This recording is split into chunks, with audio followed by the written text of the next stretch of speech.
जेव्हा आपण आत्मिक समजूतदारपणा ठेवतो, हा आत्मिक समजूतदारपणा आहे, देवाला दोष द्यायचा नाही, हा आत्मिक समजूतदारपणा आहे. ही आत्मिक बुद्धी सांगते देवासमोर नम्र राहा, ही आत्मिक बुद्धी सांगते. आणि कोणाचे दोष काढू नका, ही आत्मिक बुद्धी सांगते. हे फार असणं गरजेचं आहे. जेव्हा आपण हे करतो आत्मिक समजूतदारपणा ठेवून, विश्वासू तर आहोत, परंतु आत्मिक समजूतदारपणा ठेवून जेव्हा निर्णय घेतो, देवाला फार आवडतं. देव बोलल्याशिवाय राहत नाही, देव हस्तक्षेप केल्याशिवाय राहत नाही, पण त्याला ते पटलं पाहिजे. आत्मिक समजूतदारपणा ठेवून, विश्वासामध्ये राहून जेव्हा तुम्ही देवासाठी काही करता, निर्णय घेता, देवाला ते पटतं, देव बोलतो, देव प्रतिसाद देतो. बायबलमध्ये जक्काईची घटना किती वेळा आपण वाचली असेल आणि ऐकली असेल. जक्काई नावाचा माणूस जो कधीच कोणाच्या उपयोगी पडला नाही, कोणाला 1 रुपयाची मदत नाही, आणि तो लुबाडणं हे त्याच्या जीवनाचा टार्गेट होता.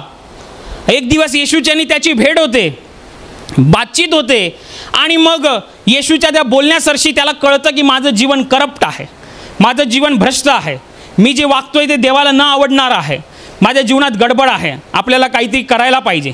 त्याच्या हृदयात हालचाल होते, आणि तीच हालचाल घेऊन तो येशूच्या पुढ्यात उभा राहतो आणि येशूला म्हणतो, आत्मिक समजूतदारपणा बघा.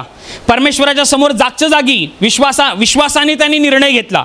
परमेश्वरासमोर जागच्या जागी त्याने पाप सोडण्याचा निर्णय घेतला. आणि बायबलमध्ये लिहिलेलं आहे, तो जाग्यावर उभा राहिला आणि येशूला म्हणाला, डिक्लेअर केलं, घोषणा केली की मी माझी संपत्तीतली अर्धी संपत्ती विकून गोरगरिबांना वाटून देतो, आणि ज्याचं मी लुबाडलेलं आहे त्याला 4 पट परत करतो. तेव्हा जीवनाचा प्रभू म्हणाला, आज या घराण्याला तारण प्राप्त झालेला आहे, देवाने हस्तक्षेप केला.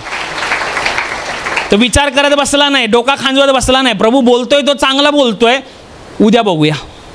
तसं काही लोकांचं असतं. प्रवचन ऐकून तुम्ही एकदम अशा आत्मेमध्ये पेटून उठला असाल समजा, हां आज तर जाऊन संध्याकाळी प्रार्थना करतो, सैतानाची बरोबर करून ठेवतो. आणि मग आज तर काय रविवार आहे, रविवारचं काय जेवण असतं तर तुम्हाला सांगायला नको, मग तुम्ही खाल, 2 घास जास्त जातील, आणि मग त्याच्यानंतर डोकं खांजवाल, प्रभू उद्या. प्रभू काय बोलणार नाही, प्रभूचा काय प्रॉब्लेम नाही. पण लक्षात ठेवा, आत्मिक समजूतदारपणा फार फार फार महत्त्वाचा आहे.